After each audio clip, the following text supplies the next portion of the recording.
ఎక్కడికి వెళదాం? ఏమో నీ ఇష్టం. ఎక్కడ పడితే అక్కడికి వెళదాం. సినిమాకి వెళదామా? ఇంకెక్కడికైనా. మీరంటే నాకెంతో ఇష్టం. బీచ్కి వెళదామా? ఇంకెక్కడికైనా. మీరంటే నాకెంతో ఇష్టం. పోనీ హోటల్కి వెళదామా? ఇంకెక్కడికైనా. మీరంటే నాకెంతో ఇష్టం. ఇష్టం ఇష్టం అంటున్నావు, మరి ఎక్కడికి రానంటున్నావు? పోనీ మీ ఇంటికి పోదాం. అయ్యో నా పెళ్ళాం ఉంది. అయితే మా ఇంటికి పోదాం. ఏ మీ ఆయన లేడా? నీ బ్రదరు లేడా? నీ లవరు లేడా? ఇంకెవరు లేరా? ఏం చేస్తున్నారు? అడుగుతున్నాను. ఎందుకు? వాడక పెట్టడానికి. మేము తినేవి ఇవే. ఆకలు, అలములు, దుంపలు. మరి చికెన్ మటన్? ఆ మాట ఎత్తకు, నాకు ఏడుపు వస్తుంది. ఇంతకు ముందు వాళ్ళే నాన్ వెజ్. ముక్క లేనిదే ముద్ద దిగేది కాదు. ఇక్కడకు వచ్చేసరికి ప్యార్ వెజ్. అయ్యో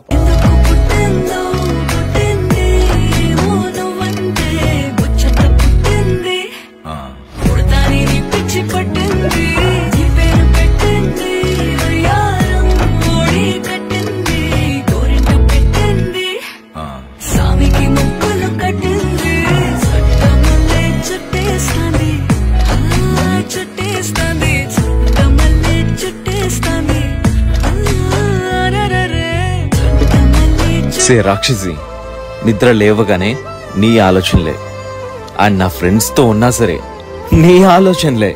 అరే మ్యూజిక్ వింటే అదేదో నాకే సింక్ అవుతున్నట్టు అనిపిస్తుంది. యు నో దాట్ ఆ లిరిక్స్ అన్ని నా కోసమే రాసినట్టు ఉంటుంది. అండ్ నా ఫ్యామిలీతో ఉంటే గనా మర్చిపోతున్నా, సడన్ గా నీ పేరు పిలిచేస్తున్నా. అండ్ వన్ మోర్ థింగ్ ఏంటంటే, నేను ఏది చేసినా నీ కోసమే చేస్తున్నానే. అర్థం కావట్లేదే. ఇంట్లో లేడీస్ లేకపోతే ఇల్లు ఎంత చిందరవందరగా ఉంటుందో తెలుసు కదా. 15 రోజులు పెట్టి మా ఆవిడ ఇంట్లో లేదు, నా ఇల్లు కూడా ఇలాగ తయారైంది. కాకపోతే ఈ రోజు ఊరు నుండి వస్తుంది, కొనకు అర్జెంట్ గా క్లీన్ చేయాలి, లేదంటే దొబ్బులైతే తప్పవు. అమ్మో ఇన్ని బట్టలు ఉన్నాయి, ఇవన్నీ మడతేస్తే మనం ఎప్పుడు ఆఫీస్కి వెళ్తాం, ఎక్కడో దగ్గర పడేయాలి. ఫైనల్ గా ఆఫీస్కి అయితే రెడీ అయ్యాను. మా ఆవిడ స్టేషన్ కూడా రమ్మంది, బట్ స్టేషన్కి వెళ్తే ఆఫీస్కి లేట్ అవుద్ది. అసలే వీకెండ్ మంత్ ఎండ్, నా వల్ల కాదని చెప్పా.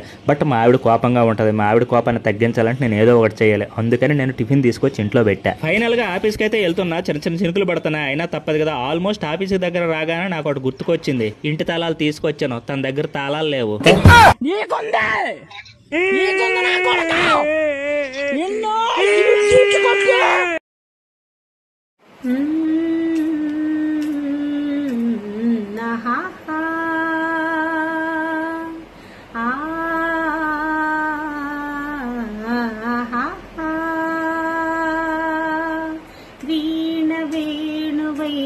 సరిగమ్మ విన్నావా? ఓ తీగరాగమైన సరిగం కన్నావా? తనువు తహతహలాడాల, చెలరిగాల, చిలివుగాల, ఉయ్యాలలి వేళలు, వీణ వేణువైన సరిగమ్మ విన్నావా? ఓ తీగరాగమైన మధురిం కన్నావా?